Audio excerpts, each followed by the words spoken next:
This is Thoughts Become Things. With each episode, we'll help you reach the highest creative potential that God has for you. With your host, a teacher, life coach, a dream coach, and motivational speaker, Jeremy Lopez.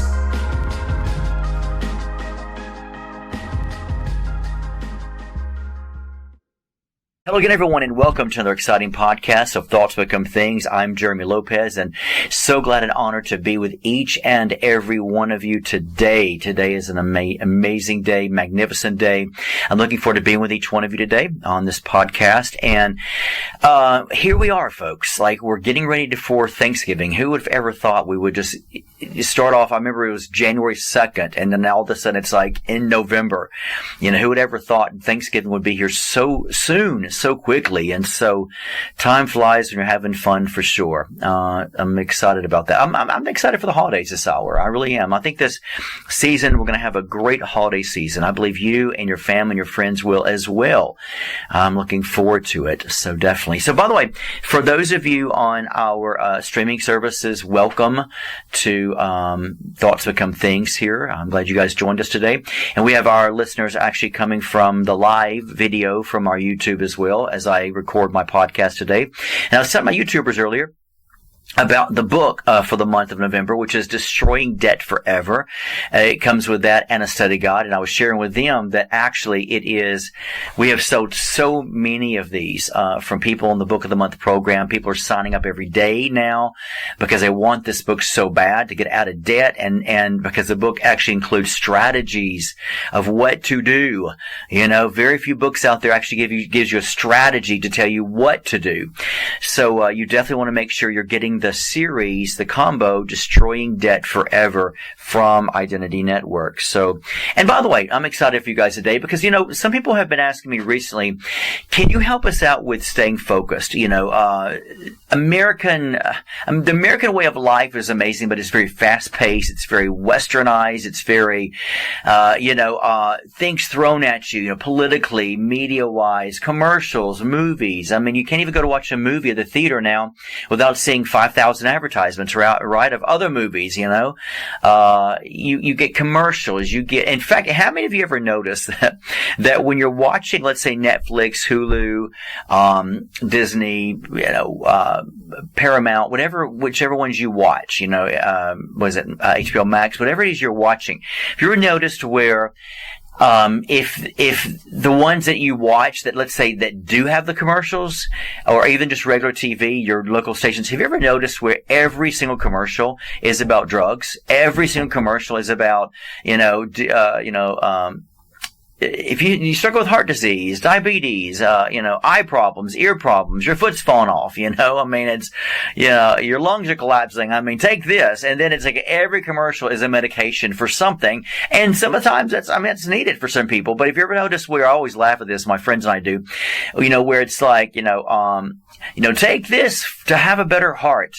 Side effects are seizure, stroke, being paralyzed, a heart attack, and you're thinking, okay, if it's supposed to help my heart, and now, but the side effects is giving me a heart attack, I always laugh at these things because it's like, I don't know which one's worse, the actual, side effects, the medication, or my problem that I'm supposed to take for, the medication for, I mean, it's just so hilarious sometimes, how these commercials are.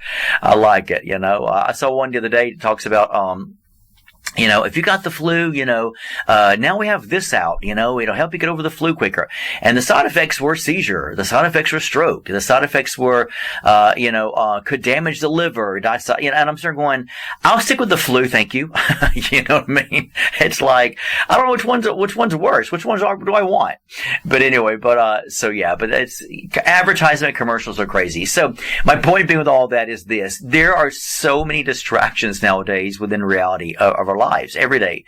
And so I wanted to bring forth today in this podcast a little bit of some points that will help you guys out to sort of stay a little focused. We're not going to go too deep today, but I'm going to give you some practical points that, let's say, for example, really that we all need, and let's say, for example, you are looking and you're like, I've got to finish this report, today, or I've got to get this assignment done today, or I'm at work and everything's going haywire around me. Everybody's talking and everybody's, wanting my attention and wanting me to do this and wanting me to do that. And if any of you are managers or bosses, you know what I'm talking about. Being a boss sometimes can be a difficult thing because you have people contacting you 24/7, which is fine, which is good. That's what you're there for, right? But it's like, every thing that goes on, they want to know an answer for, and, but you know what? That's what they're there for. If you're a boss or a manager, that's what you're there for, right? You were put in this position for this reason. A lot of power with responsibility, right? As Spider-Man would say. So, on that note, I want to give you guys some points that will help you guys out to stay a little focused. Now, number one is, fairly simple, but I want to bring it out anyway, is eliminate distractions. Eliminate distractions. That can represent anything from turning off your notifications on your phone. I'll be honest with you guys. On my phone blows up. My personal cell number, and no offense, folks, because you're all my family. I love you all dearly, but I'm not giving my personal cell phone number to anyone except my family and my dear close friends. I'm talking covenantal friends, because there was a day back in the day, I'm going to say probably, 20 years ago, when Identity Network was, getting started up and running, and Jeremy made the mistake of giving out his phone number back in the day, because you hear these terms of like, you want to be transparent, you want to be vulnerable, you want to be, accessible to everybody. And that's true to some degree. However, I've learned in my life, you never give your personal cell phone number. If you're any type of position, that I'm in, you don't want to give your personal cell phone to people. I had people from Australia calling my phone during the night, folks, at 3 a.m. I need a word from the Lord. And I'm thinking to myself, I'll tell you a word, but it's not going to be from the Lord. It might not be a chosen word you're going to use every day in your language. You might be offended about the words I'm going to give to you in a minute, because I'm like, I'm asleep, I'm not prophesying to you, or throughout the day, everybody wants to call you about, my dishwasher's broken, pray for me. Well, you know what? You're going to be okay. You're going to survive. You got this, you know what I mean? It's like, and every Tom, Dick, and Harry wants to call you, and so it was driving me insane. It's probably how I lost my hair. But the truth is, you have to learn boundaries. And so for me, that's why I changed my number ancient years ago, about 18 years ago. And that's why we have an office call, for people to call in, because I stay so busy with words and life coachings and podcasts and lives and making memes. My amazing, wonderful, love her dearly, social media director could not ask for anybody better. She's like, hey, can you send me some pictures of you? So I'll make sure we do a photo shoot, or can you do some small videos, on your books? Can you do small videos on, just principles? And those are things you got to do. And I enjoy doing them. I love them with a passion. But my point being is, you have, when you're doing that kind of stuff, you have notifications on your phone blowing up. And so my point being with that is, first of all, eliminate distractions. Turn off your notifications.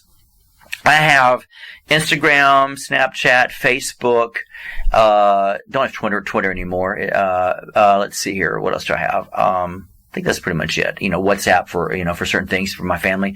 But my point being is, I turn notifications off. I just, no matter what I'm doing, I don't want notifications of, hey, Sally got a new cat, and I'm getting a notification on that, and I'm like, good for you, Sally, move on, and so to help you guys out, honest and truthful, on your phones, just take off some notifications. Now, whatever you do not take off notifications for Identity Network, or you'll be in trouble. I'm kidding. But I keep my notifications on for Instagram. I keep it for my business. But my personal things, or I should say other business things, I don't. Notifications. You can turn, and by the way, for those of you that don't know, you can turn notifications off for, if you have an app for Walmart, an app for DoorDash, if you have an app for, I don't know, HelloFresh, whatever it is that you have, you have apps for, you can go on your phone and you can turn off the notifications on all these. And that's what I do. I have no notifications except the very few things I need to be able to stay in contact with, that's what I do. So turn off notifications if you have to. Use website blockers if you have to. Put your phone away if you have to while you're focusing on, something that's very important you got to focus on, even if it's reading the Word of God, or if it's doing an assignment at work or for school or for church, your prayer time. Make sure you don't have the ding, ding, ding always going on, in fact, I have my phone on vibrate 90% of the time throughout the day. I don't even keep it on ring. I keep it on vibrate to where I can keep it close to me, but I don't have to worry about the ring. And of course, in my case, I have, I have music for my notifications, and so it's, when it goes off, my phone rings, and it's like, seasons change when you're, and so I'm like, okay, I don't want to hear this kind of music right now, so I'll have my notifications turned off sometimes. That's one thing you want to do. Another thing you want to do is create a productive space. Make sure with yourself, you organize your workspace, to be clean and tidy. Make sure that there's nothing around it. Did you know, let me give you guys a great example. When you're trying to find a private place naturally or spiritually or physically or emotionally or socially, whatever, for you to be able to focus, find a place where you have your house, your room, your office, your bedroom, whatever, to where it doesn't have clutter in it. You don't realize psychologically clutter, it bothers you, it hurts you because it's not the best for you. You don't want that. My office desk is clean. It has one or two things on it, my office space. My bedroom, nightstand, dresser, everything is neat, organized, clean. I don't have clutter and junk. I don't have, little tchotchkes all in my living room of like, here's all my collections of, these glass statues, or here's all these, or here's all, I'm very modern. Those of you, I'll give you guys a great example of how my house is inside. And I'm going to be honest with you guys. If you watch Selling Sunset, which some of you probably look too holier than thou to watch Selling Sunset or TV shows, but hey, I do. Okay. If you watch any type of I love, real estate shows anyway, I really do. Anything that evolves around that, even though it's got some drama in it, I don't care. But my house is extremely modern, like an LA style inside. It's very, very modern. When people come into it, it's like, oh my God. I love clean, crisp, very modern, very Beverly Hills, LA style look in my home. That's what I like. I don't like country stuff all around and, to where you got to clean a table, you have to move 50,000 things, or I don't. And the reason why is because it gives your soul, believe it or not, in your mind, a place of relaxation more because it doesn't see clutter. When you see clutter, how many of you ever watched the TV show Hoarders? I can't even watch it because I cringe. The moment I'm done watching Hoarders, I want to grab a vacuum and I want to vacuum the house even though it's clean. I want to go wash a dish that's already been cleaned, and I'm like, oh my God, let me throw more stuff away. I don't even have stuff to throw away, simply because of the fact that it's like that Hoarders deals psychologically messes me up because I'm like, how can people live in that kind of filth? I don't get it. But once again, there's also situations they live in of trauma and pain, and I get that. I get that completely. But my point being with that is this. You can't have clutter around you because psychologically it's not good for you. It doesn't cause you to focus. It doesn't help you to relax. It doesn't. So remember, your inwardness will always express outwardly what you're trying to really say or how you really feel. Your outwardly will express what your inwardly is really saying as well and how you feel. So if you see people that are very high strung, 9 times out of 10, they're pretty much going to have a little bit of clutter around them, so make sure you match your outward with your inward and vice versa. That's how, it helps you out a whole lot. So eliminate that kind of stuff. Have a clean desk, prioritize and plan. Plan a time on your calendar when you're going to do something. Don't double book. Don't, have things so back to back to where just in case you allow yourself a little bit of extra time in between the assignments you're doing or the dinner plans you've got for your dinner date or, your best friend or your family, allow a time after that to where you're not slammed back to back. You don't want that. It helps you guys out to be able to focus in the now moment when you're that way as well. Avoid. Now, let me tell you something. I am a big multitasker. I'm not going to lie to you. I am. But you need to avoid that. The best you can, avoid multitasking if all possible, unless it actually gets your motors revving to stay focused more, right? One thing I'll bring into your attention is this as well. I like this principle. It's a good technique. I sometimes practice it, sometimes I don't. But it's called the Pomodoro technique, okay? Pomodoro technique. The Pomodoro technique basically means that you work and you focus for about 25 minutes, then you take a short break. Go back to work 25 minutes, take a short break. Now, if you work at a company and a job, they probably would not like that. They're like, you're taking too many breaks. But if you own your own company, if you're at home, if you're trying to do something at home or whatever, or if you have that a lot of time to do that on your job, let me just be honest with you. Use the Pomodoro technique. And that is work maybe 25, 30 minutes and then just take a chill pill for a couple of minutes. Just maybe 1 or 2 minutes of just like taking a deep breath, focusing on something else. Then go back to it.